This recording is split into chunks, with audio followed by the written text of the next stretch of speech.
People who find themselves with extra cash can face a dilemma. Should they use the money to pay off or at least substantially pay down that pile of debt they've accumulated, or is it more advantageous to put the money to work in investments that will grow for the future? Either choice can make sense, depending on the circumstances. My name is John and I help teach people about money, personal finance and investing. If you're interested in improving your financial future, make sure to subscribe to the channel and hit the like button if this video is helpful.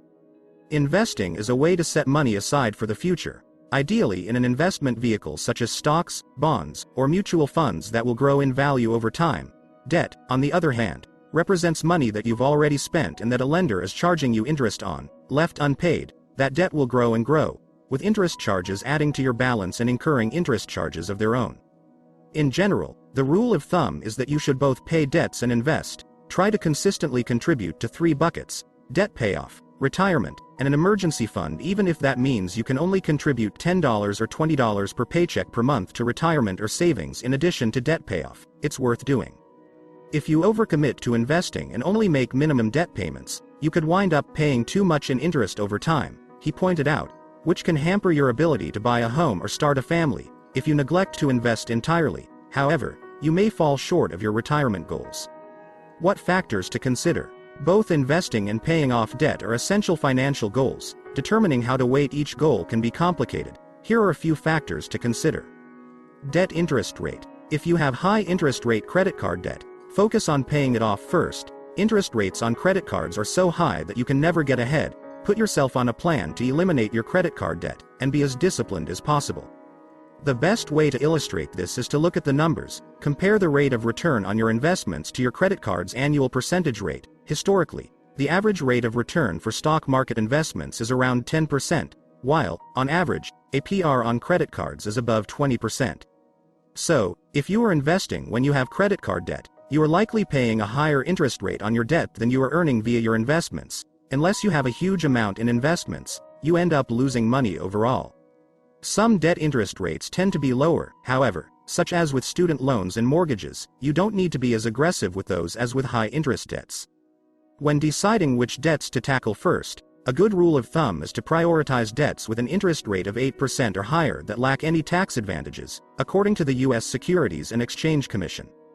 Debt amount. Your credit utilization rate is also important to think about when deciding how aggressively to go after debts. The higher your credit balances, the lower your credit scores. If you don't get your credit use back under control, you'll pay higher interest rates when you need to borrow again. Time until retirement. In general, you should avoid carrying debt into retirement, but some debts are worse than others. In a worst-case scenario, federal student loan collection can result in garnishment of Social Security income. However, Social Security is typically exempt in bankruptcy proceedings. Would also never advise abandoning retirement savings altogether, even for paying down debt, especially as you approach the end of your working life. If you're nearing retirement age and you're far from your financial target, you might have to work longer, cut spending, or make catch-up contributions after age 50. On the other hand, some forms of debt come with tax benefits, as well. For example, interest paid on student loans and some mortgage interest payments is deductible. Check with your tax professional for more details. If you get a windfall. If you receive a windfall such as an inheritance or a bonus at work, first shoring up an emergency fund with 10 months worth of living expenses, as it may take that long to find a new job paying equivalent income to one that's been lost. Other experts suggest dividing your annual salary by $10,000 and saving up that many months worth of expenses in your emergency fund. For example, if you make $60,000, you'd save 6 months worth of expenses. For modest windfalls, consider splitting cash between debt 60% and investment 40%. Encourage someone who is struggling financially to put enough of the windfall toward debt to get the monthly payment down so that the overall balance can be paid off in months rather than years. For significant windfalls, considering consulting with a financial advisor on how to use the money in a way that aligns with your goals. Refinance or use a 0% balance transfer. If you have the opportunity to refinance at a lower rate or take advantage of a 0% balance transfer promotion, that may impact your decision between paying off debt or investing. Either strategy will reduce your interest rate costs, which reduces your monthly debt payments and allows you to increase your savings rate. This improves your financial world today, as well as in the mid-term and long-term future. The risky part of this strategy is resisting the temptation to continue spending on the old card or cards that you're paying off. However, if you're disciplined, it can allow for a much cheaper servicing of debt. It also allows for earlier and more substantial investment into retirement and non-retirement accounts. Why you should not stop investing. Retirement plans and emergency savings are both critical pieces of your overall financial puzzle, and retirement should be a major priority. As a rule of thumb, dollars invested early on can have an exponential impact on retirement earnings. Calculate how much your current and any additional savings could be worth by retirement age with the U.S. Department of Labor's Lifetime Income Calculator. Reach out to your creditors to request an interest rate reduction or ask for help from a nonprofit credit counselor. Many interest rate reduction requests are being granted during the pandemic, he noted.